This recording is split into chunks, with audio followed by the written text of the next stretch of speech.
सर्वदेवादिवस्कृतायोषधीनां पतये नमो नमः उच्चैर्घोषाय तन्द्रयते पत्नीनां पतये नमो नमः कृत्स्नमीताय तावते सत्त्वनां पतये नमः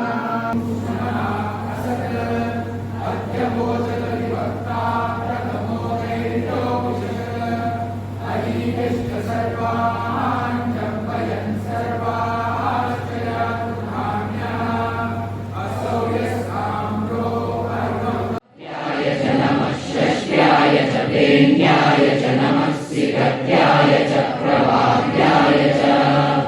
नमः हिरण्याय च प्रपत्याय च नमः कितुंशिलाय च शयनाय च नमः कपर्दिने च पुलस्तये च नमो गोष्ठ्याय च गृह्याय च नमः स्थल्प्याय च वेद्याय च नमः काट्याय च गर्वरेष्ठाय च नमो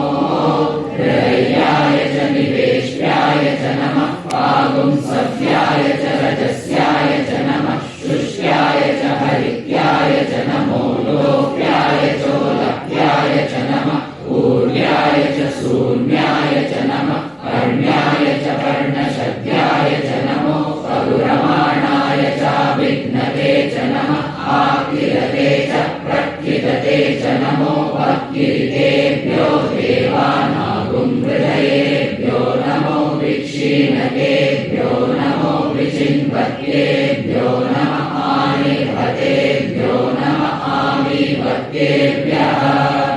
द्रावे अन्धसस्पते दरिद्रन्नीललोहिता येषां पुरुषाणामेषां पशूनां मावेर्मारोमो येषां किञ्चनाममत् या ते रुद्रशिवा तनूः